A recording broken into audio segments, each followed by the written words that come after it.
वज़ीर-ए-आज़म पाकिस्तान का शंघाई ताउन तंजीम सरबराह इजलास से खिताब। बिस्मिल्लाहिर्रहमानिर्रहीम। इय्याका नअबुदु व इय्याका नस्तईन। Your Excellency, Mr. Imran Rahman, President of Tajikistan, Excellencies, leaders of SCO member states and observer states, Excellency Mr. Vladimir Norov, SCO Secretary General, Excellency Mr. Jama Khan, Director Executive Committee of SCO Regional Anti-Terrorist Structure, distinguished delegates, it is a pleasure to be in the beautiful city of Dushanbe for this landmark SCO summit. This moment is doubly auspicious as it coincides with the 30th anniversary of Tajikistan's independence. We extend heartiest congratulations to the brotherly people of Tajikistan. I also take this opportunity to facilitate President Imran Rahman for his wise stewardship of SCO during Tajikistan's presidentship. Excellencies, the 20th anniversary of SCO is an important juncture to reflect on our journey so far. From the watershed moments in 2001, SCO has come a long way. Guided by the Shanghai spirit, SCO has steadily grown in size and stature.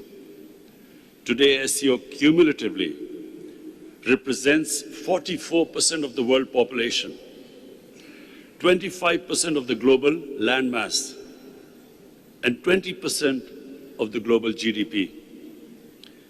Impressive progress has been made in strengthening SCO normative and institutional basis and in developing practical cooperation on SCO's twin planks of security and socio-economic development. While SCO has done well to respond to old and new challenges, the increasingly complex global environment and geopolitical tensions would test our resolve in the times ahead. For our part, we must resist any drift towards bloc politics and stress that peaceful coexistence and cooperation, not confrontation, should be the main drivers of global politics. Excellencies, the COVID-19 pandemic afflicted the world in unprecedented ways. In sheer human suffering, the cost just cannot be calculated. A staggering 4.6 million people have lost their lives. 223 million people have been infected. While the public health systems were overwhelmed, economies worldwide faced downturn and recession. And most of all, the poor were hit the hardest everywhere, whether living in the impoverished south or the affluent north. For the first time in 20 years, the world saw a rise in absolute poverty.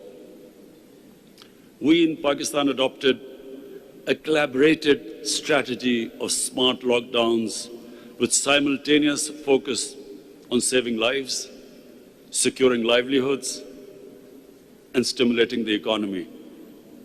A very difficult road to navigate. Our social protection program, which was called Asas Compassion, helped millions of families to survive. I also launched a global initiative for debt relief to help create fiscal space for developing countries, to mitigate the negative effects of the pandemic and achieve sustainable development. The advent of COVID vaccine in a relative short time is a miracle of science. We believe science should continue to guide the world's efforts as it combats the pandemic. Attempts to politicize the question of virus origin should be avoided, as it is divisive at a time when the world needs to unite. The vaccine should also be available to everyone on equitable basis as a global public good. Excellencies, climate change is another existential threat that our planet faces. Mitigating its effects is rightly commanding the highest priority on global agenda. Pakistan's contribution to global emissions is negligible, yet we are amongst the 10 most vulnerable countries to negative effects of climate change. My government, I'm proud to say we've initiated a flagship program of planting 10 billion trees. Our initiative for Clean and Green Pakistan not only aims to protect nature and restore ecosystems, but also expand ecotourism and create thousands of new jobs for our youth. We're also committed to shifting our energy mix towards a clean and low-carbon trajectory, and are projecting 60% of our energy to be clean by 2030.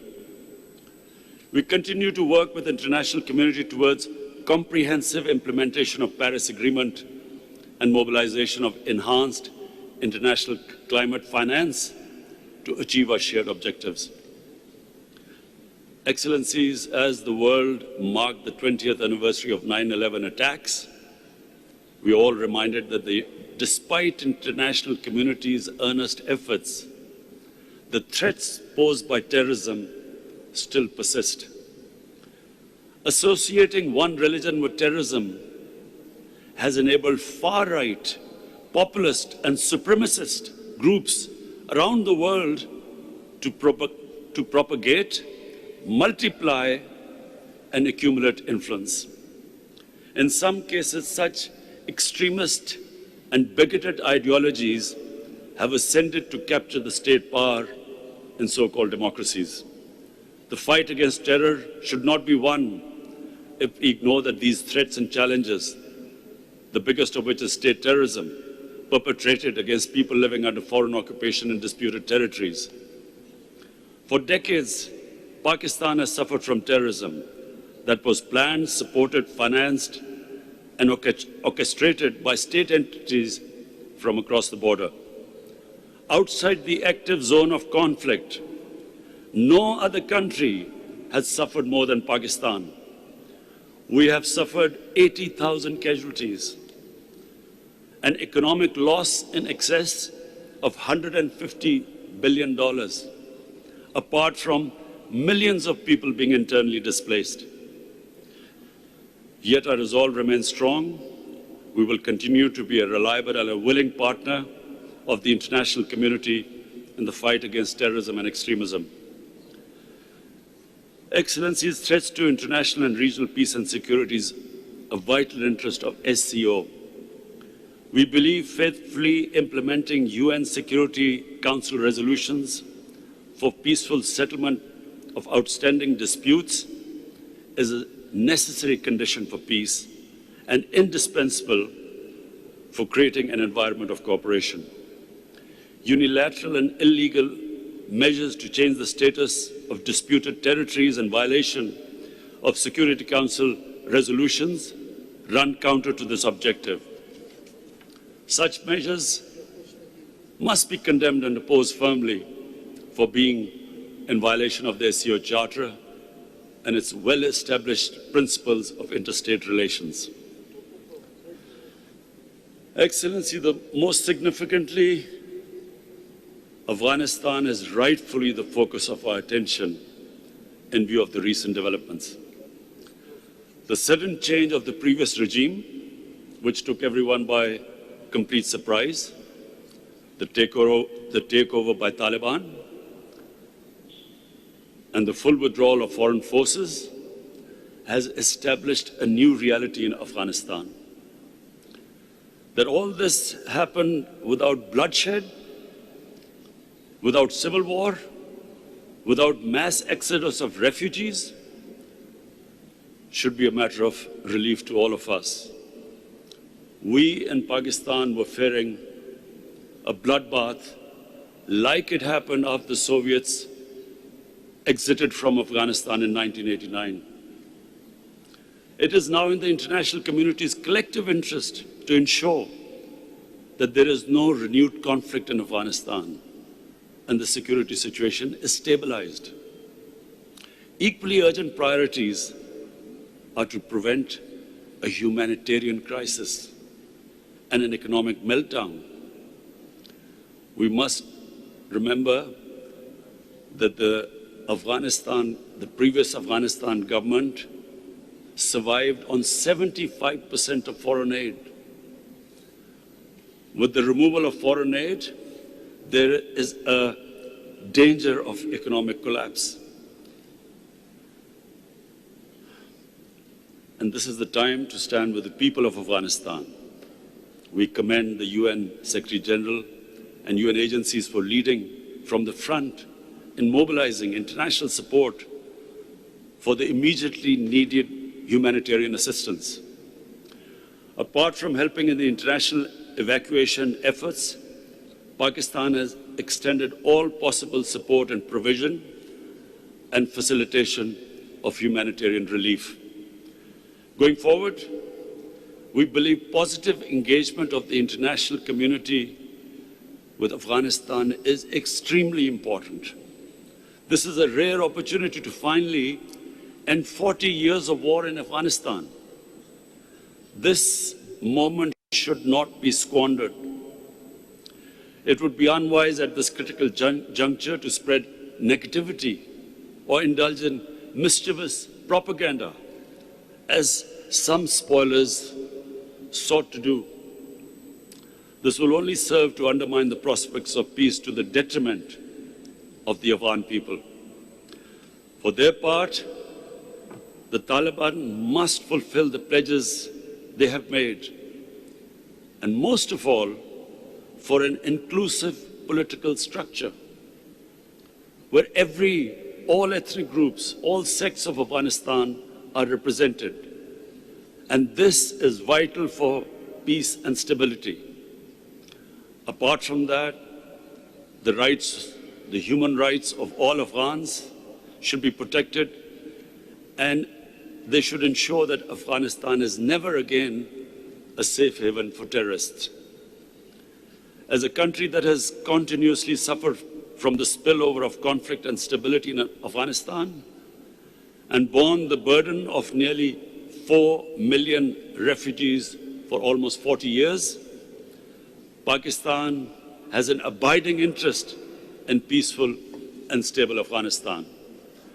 We will continue to support a stable and prosperous Afghanistan, and we must all realize that the history of Afghanistan suggests that the people of Afghanistan fiercely protect their sovereignty. Afghanistan is one country that cannot be controlled from outside.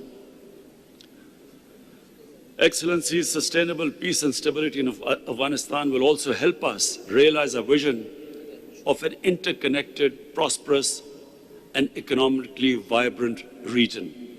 In Pakistan, we have shifted our focus from geopolitics to geoeconomics. Our new economic security paradigm has 3 central pillars: peace, development partnerships, and connectivity. Pakistan's geostrategic location as a natural bridge connecting Central Asia with South Asia finds its manifestation through the platform of SCO. Pakistan offers the shortest route to the sea for many of our partners in Central Asia. I commend the initiative by the President of Uzbekistan to host the International Conference on Central Asia, South Asia connectivity in Tashkent last July. There is no doubt that the web of rail, road, and sea and air links across the SCO region will usher in a new era of enhanced trade, energy flows, and people-to-people exchanges. This hard and soft connectivity will contribute significantly to progress and peace in the region and beyond. These trans-regional linkages will be reinforced by the China-Pakistan Economic Corridor, the flagship project of BRI, which is making steady progress. Excellencies, as we commemorate the milestone 20th SCO Summit, I propose 5-point way forward. 1. We must reaffirm our complete support for effective multilateralism and the principles of the UN Charter, including equality and sovereignty of states, respect for territorial integrity, non-aggression, non-use or threat of force, and people's right for self-determination. 2, we must strengthen our collective endeavors to mitigate the adverse economic impact of COVID-19 pandemic, including through the SCO joint advisory measures. 3, we must chart out a coordinated SCO approach towards stabilizing the situation in Afghanistan, including through enhanced engagement to address our common concerns and safeguard our shared interests, steps to provide humanitarian support and ensure economic stability, and measures to enable Afghanistan to become a reliable partner in peace and prosperity. 4, we must advance the agenda of regional connectivity. In this regard, taking the process forward, Pakistan would like to host a conference on the theme Transport Connectivity for Regional Prosperity. And 5, we must, recognizing the immense potential of our youth, explore all possible avenues for their increased interface and empowerment. Pakistan would like to host a conference on youth empowerment through digital economy.